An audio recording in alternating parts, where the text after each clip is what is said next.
Good morning students. तो आज हम हिंदी ग्रामर के चैप्टर 3 शब्द और वाक्य की एक्सरसाइजेस करने वाले हैं। क्या करने वाले हैं? शब्द और वाक्य की एक्सरसाइजेस करने वाले हैं। चलिए स्टार्ट करते हैं। तो फर्स्ट एक्सरसाइज है हमारी, सही विकल्प पर सही का चिन्ह लगाइए। क्या है? सही विकल्प पर सही का चिन्ह लगाइए। तो चलिए स्टार्ट करते हैं। का नंबर पर क्या है? दो या दो से अधिक सार्थक शब्दों के मेल से बनते हैं। अनुच्छेद, निरर्थक शब्द, वाक्य। बताइए क्या बनते हैं? वाक्य बनते हैं। चलिए सेकंड देखते हैं। वाक्य में जिसके बारे में कुछ कहा जाता है उसे क्या कहते हैं? वाक्य में जिसके बारे में कुछ कहा जाता है उसे क्या कहते हैं? उद्देश्य कहते हैं, विधेय कहते हैं, कर्म कहते हैं। उद्देश्य कहते हैं जिसके बारे में कोई बात बोली जा रही होती है उसे हम क्या बोलते हैं? उद्देश्य बोलते हैं। वर्णों का वह समूह जिसका कोई अर्थ निकलता हो कहलाता है। वर्णों का वह समूह जिसका कोई अर्थ निकलता हो क्या कहलाता है बच्चों? वाक्य, शब्द या निरर्थक शब्द? शब्द। क्या कहलाता है? शब्द। चलिए अब हम अपनी सेकंड एक्सरसाइज पे चलते हैं। निम्नलिखित में से सार्थक व निरर्थक शब्द छांट कर लिखिए। निम्नलिखित में से सार्थक व निरर्थक शब्द छांट कर लिखिए। कबूतर, जरसू, अनार, पढ़ना, नजा, तोता, रघ, कूचा, तोप, काजक। हमने ये पढ़ लिए। अब हम पहला देखते हैं क्या लिखा हुआ है? कबूतर।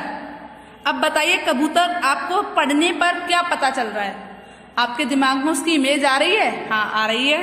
तो कबूतर हमारा कैसा शब्द है? सार्थक शब्द। सेकंड क्या है? जरसू। जरसू कुछ होता है? मैंने तो नहीं सुना।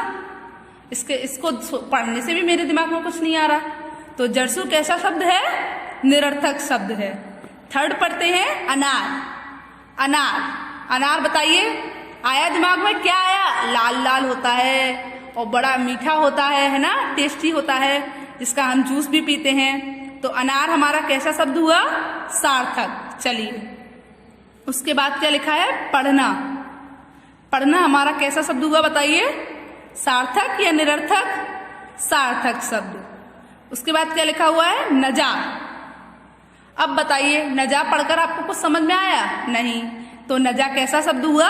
निरर्थक, उसका कोई अर्थ नहीं होता। उसके बाद है तोता। तोता से आपके दिमाग में कुछ आया? आपकी इमेज बनी? हाँ, पैरट। इसको तो हम बहुत अच्छे से जानते हैं, जिसका कोई अर्थ होता है। तो पैरट कैसा, तोता कैसा शब्द हुआ? सार्थक शब्द। उसके बाद है रघ। रघ का कोई मतलब होता है? नहीं होता है। तो रघ कैसा शब्द हुआ? निरर्थक। उसके बाद कूचा। कूचा का कुछ होता है? नहीं होता। तो ये भी कैसा शब्द हुआ? निरर्थक। उसके बाद नेक्स्ट क्या लिखा हुआ है? तोप। तोप जानते हो ना क्या होती है? जिसके अंदर हम एक गोला डालते हैं और उसको चलाते हैं तो बहुत तेज फायर होता है, तो उसको बोलते हैं हम तोप। तो तोप हमारा कैसा शब्द है? सार्थक शब्द है।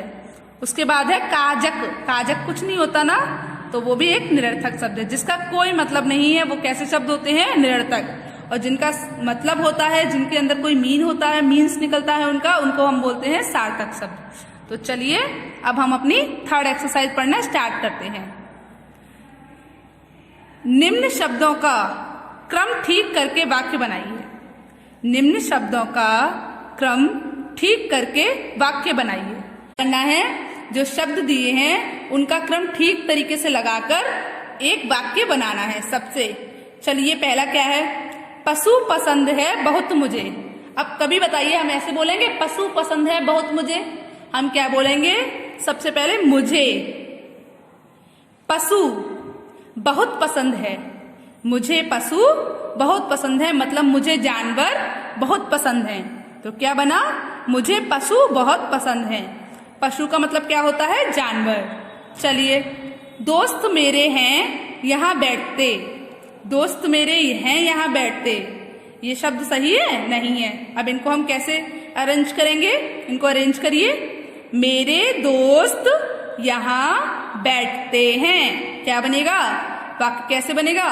मेरे दोस्त यहाँ बैठते हैं। चलिए अब हमारा थर्ड नंबर पे जो सेंटेंस है, मेरे में है बगीचे हरी हरी घास। मेरे में है बगीचे हरी हरी घास। सही है? कैसे बनाएंगे? मेरे बगीचे में हरी हरी घास है। कैसे बनाओगे? मेरे बगीचे में हरी हरी घास है। चलिए अब फोर्थ नंबर पर आते हैं। की है अंदर मनाही जाने यहाँ। की है अंदर मनाही जाने यहाँ। मतलब क्या है? यहाँ अंदर जाने की मनाही है। क्या है? यहाँ अंदर जाने की मना है, मनाही है, मतलब वहां हम अंदर नहीं जा सकते। चलिए समझ आइए एक्सरसाइज। अब हम अपनी फोर्थ एक्सरसाइज पर चलते हैं। फोर्थ नंबर पर है सार्थक शब्द पर टिक का तथा निरर्थक शब्द पर क्रॉस का चिन्ह लगाइए। सार्थक शब्द पर टिक का तथा निरर्थक शब्द पर क्रॉस का चिन्ह लगाइए। व्यंजन, व्यंजन बताइए कैसा शब्द है? सार्थक है या निरर्थक?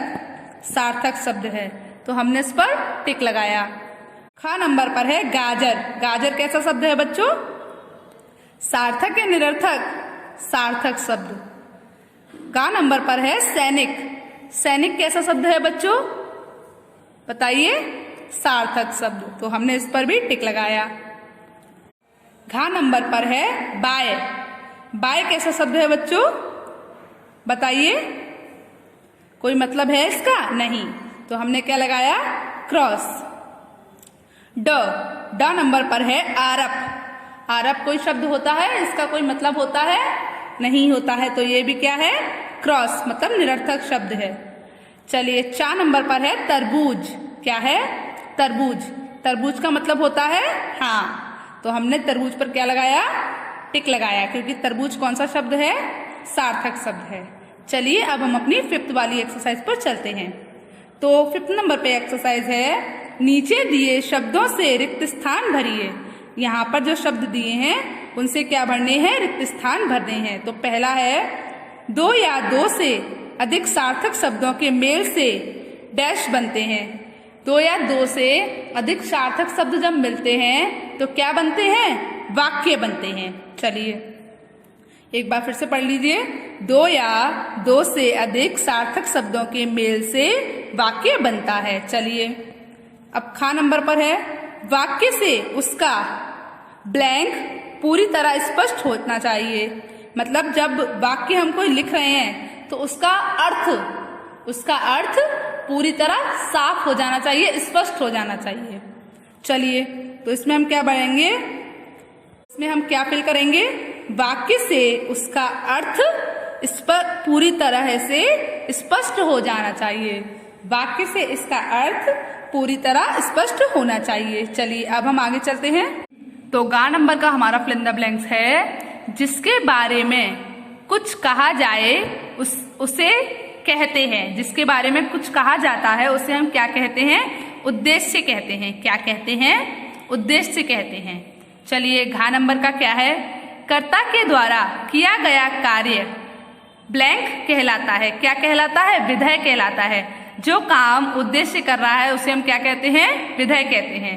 कर्ता के द्वारा किया गया कार्य विधेय कहलाता है। चलिए अब हम अपनी नेक्स्ट एक्सरसाइज पे चलते हैं। नंबर की एक्सरसाइज है हमारी निम्नलिखित प्रश्नों के उत्तर लिखिए। निम्नलिखित प्रश्नों के उत्तर लिखिए, मतलब जो क्वेश्चन दिए हुए हैं आपको उनके आंसर लिखने हैं। तो पहला क्या है? शब्द किसे कहते हैं? शब्द किसे कहते हैं? क्या होता है? वर्णों का वह समूह जिसका कोई अर्थ हो। वर्णों का वह समूह जिसका कोई अर्थ हो उसे शब्द कहते हैं, जैसे मोर। चलिए सेकंड क्वेश्चन पढ़ते हैं। शब्द कितने प्रकार के होते हैं? शब्द बताइए कितने प्रकार के होते हैं? 3 प्रकार के होते हैं। कौन से? सार्थक शब्द, निरर्थक शब्द, ध्वनि वाले शब्द। सार्थक शब्द, निरर्थक शब्द, ध्वनि वाले शब्द। सार्थक शब्द, निरर्थक शब्द, ध्वनि वाले शब्द। चलिए अब हम थर्ड क्वेश्चन पढ़ते हैं हमारा। वाक्य किसे कहते हैं? 2 या 2 से अधिक सार्थक शब्दों के मेल से वाक्य बनते हैं। जब दो या दो से अधिक सार्थक शब्दों का मेल होता है तो क्या बनते हैं? वाक्य बनते हैं। चलिए अब हमारा घ नंबर का क्वेश्चन है, वाक्य के कितने प्रमुख अंग होते हैं? बताइए कितने होते हैं? उद्देश्य, विधेय। कितने होते हैं? 2 होते हैं। कौन कौन से? उद्देश्य, विधेय। चलिए अब हम अपनी अगली एक्सरसाइज पे चलते हैं। पहली क्या है? अध्यापक विद्यार्थियों से सार्थक तथा निरर्थक शब्दों के 4 उदाहरण लिखवाएं। तो यहाँ पर हमको क्या करना है? 4 उदाहरण सार्थक शब्द के लिखने हैं और 4 उदाहरण निरर्थक शब्द के लिखने हैं। जैसे पानी, दूध, रोटी, नमक। ये कैसे शब्द हैं? सार्थक शब्द जिनका कोई अर्थ निकलता है। इधर देखिए, कमन, पसन, मुहस, धतर। धतर इन शब्दों का कोई अर्थ है नहीं, तो ये कैसे शब्द हैं? निरर्थक शब्द। जिनका कोई अर्थ नहीं निकलता उन्हें हम निरर्थक शब्द कहते हैं। तो इन शब्दों का अर्थ है और इन शब्दों का अर्थ नहीं है, तो ये कैसे शब्द हैं? सार्थक शब्द। और ये कैसे शब्द हैं? निरर्थक शब्द। चलिए अब हम अपनी अगली एक्सरसाइज फिल करते हैं। अध्यापक विद्यार्थियों से निम्नलिखित वाक्यों से उद्देश्य तथा विधेय छांटकर लिखवाएं। अध्यापक को क्या करना है? विद्यार्थियों से जो ये सेंटेंस दिए हैं इनमें से उद्देश्य अलग करके लिखवाना है और विधेय अलग करके लिखवाना है।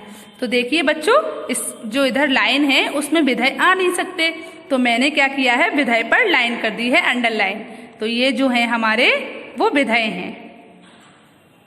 चलिए, अमिता दादाजी के पास जाती है, तो अमिता क्या है? उद्देश्य। और दादाजी के पास कौन जा रहा है? अमिता जा रही है ना, तो अमिता उद्देश्य है। दादाजी के पास जाना क्या है? विधेय है। सेकंड देखिए, माताजी खाना पका रही हैं। माताजी क्या है? उद्देश्य। और खाना पका रही हैं वो क्या है? उनका काम है ना, तो वो विधेय है। चलिए, ये स्त्रियां मोटी हैं। हाँ, तो ये स्त्रियां मोटी हैं, तो ये स्त्रियां क्या है? सब्जेक्ट, मतलब उद्देश्य। मोटी है, विधेय। ये स्त्रियां क्या है? उद्देश्य। और मोटी है, विधेय। क्योंकि कौन सी स्त्रियों के बारे में बात हो रही है? इन स्त्रियों के बारे में बात हो रही है, ये स्त्रियां। चलिए अब हमारा 4th नंबर का है, नव्या स्कूल जाती है। नव्या कहाँ जाती है? स्कूल। तो नव्या कौन है? उद्देश्य। और वो क्या काम कर रही है? स्कूल जाने का, तो स्कूल जाती है, विधेय है। शाश्वत रोता है। शाश्वत क्या करता है? रोता है। शाश्वत क्या करता है? रोता है। और शाश्वत उद्देश्य हुआ और रोना उसका काम हुआ, मतलब रोना क्या है? विधेय। चलिए, तो आपको ये सारी एक्सरसाइजेस समझ में आई, तो आपको ये सारी एक्सरसाइजेस अपनी फेयर नोटबुक पर लिखनी है। क्या करना है? आपको ये सारी एक्सरसाइजेस अपनी फेयर नोटबुक पर लिखनी है, साफ और सुंदर राइटिंग में। Okay, good bye.